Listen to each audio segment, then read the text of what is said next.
Hello friends, ഞാൻ ഇന്ന് പുതിയൊരു പേര് നിങ്ങൾക്ക് പരിചയപ്പെടുത്തിത്തരാം. പഴുത്ത് ആവാറായ ഒരു പേരയാണ്. അതിന് മുമ്പായിട്ട് കിളിച്ച് തുടങ്ങിയ ഒരു പേരയാണ്.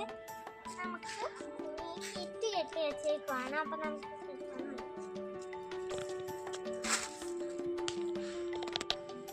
ഫ്രണ്ട്സ് നമ്മൾ പേരക്കിനെ പറിച്ചെടുക്കാൻ പോകുന്നത് ഇനിയാണ് കഴിക്കാൻ വേണ്ടിയിട്ടാണ് നമ്മൾ ഇങ്ങനെ കെട്ടി കിട്ടി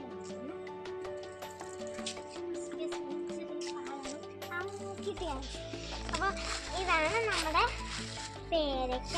ഇതിന് ക്രിസ്മസ് റെഡ്, പിന്നെ ജപ്പാൻ പേരയ്ക്ക, പിന്നെ ഇതിന് കുരുവില്ല, ഡയമണ്ട് റിവർ, അങ്ങനെ പല പേരിൽ അറിയപ്പെടുന്നത്. ഭയങ്കര മധുരമൊക്കെ ഉണ്ട്.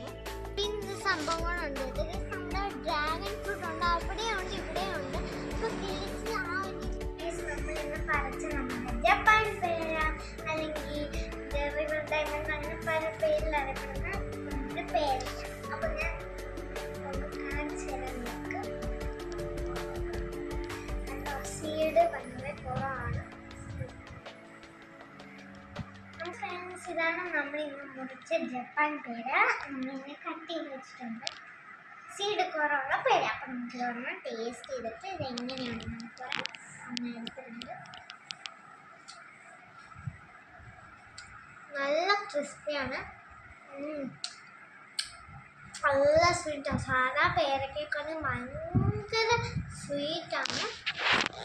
അപ്പോൾ ഒരു പേര് നിങ്ങൾ കിട്ടുവാണെങ്കിൽ ജപ്പാൻ പേര കിട്ടുവാണെങ്കിൽ ഒന്ന് ട്രൈ ചെയ്ത് നോക്കണം. കാരണം അത്രയ്ക്ക് നല്ലൊരു പേരാണ്.